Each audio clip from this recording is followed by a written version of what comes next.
आज हम लोग जिस दुनिया में रह रहे हैं, यहाँ बिना लाइट और रोशनी के तो रह पाना असंभव है।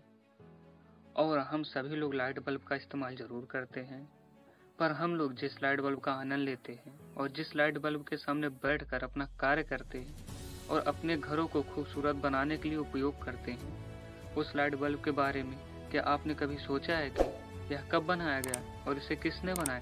अगर नहीं तो चलिए आज हम आपको उसी महान व्यक्ति से रूबरू करवाते हैं जिस व्यक्ति ने इस लाइट बल्ब को बनाया।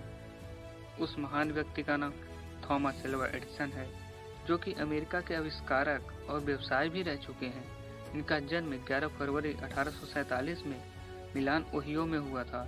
अगर इनके परवरिश की बात करें तो इनकी परवरिश अमेरिकन मिडवेस्ट में हुई। इन्हें अमेरिका का सबसे बड़ा आविष्कारक बताया गया है।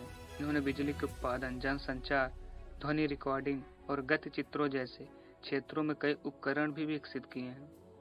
इन आविष्कारों के अलावा इन्होंने फोनोग्राफ, मोशन पिक्चर कैमरा और मुख्य रूप से इलेक्ट्रिक लाइट बल्ब के शुरुआती संस्करण भी शामिल हैं। इन्हीं के वजह से आधुनिक औद्योगिक दुनिया पर व्यापक प्रभाव पड़ा।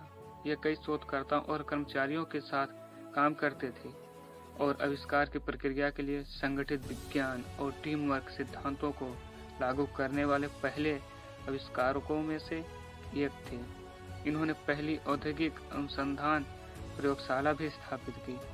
अगर इनकी शिक्षा की बात करें तो ये अपने आप से ही सीखा जो कुछ भी ये थे।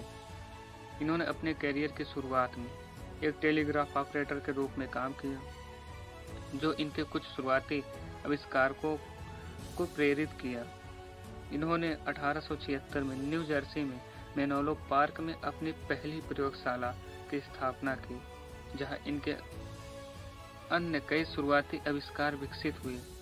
बाद में इन्होंने फोर्ड मायर फ्लोरिडा में व्यवसाय हेनरी फोर्ड और हर्वे एस फिरस्टोन के साथ एक वनस्पति प्रयोगशाला की स्थापना की और बेस्ट ऑरेंज न्यू जर्सी में एक प्रयोगशाला जो दुनिया की पहली फिल्म स्टूडियो ब्लैक मारिया में प्रदर्शित हुई।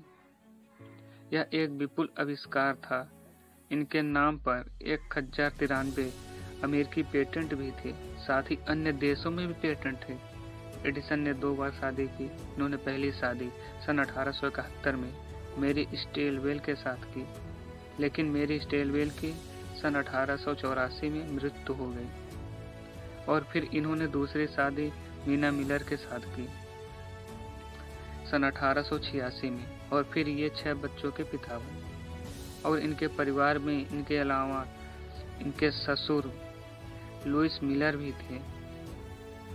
थॉमस एल्वा एडिसन की मृत्यु 18 अक्टूबर 1931 में मधुमेह की जटिलताओं के कारण हो गई और इन्हें Thomas Edison national historical park में दफना दिया गया, जो इनके समर्पण में बनाया गया।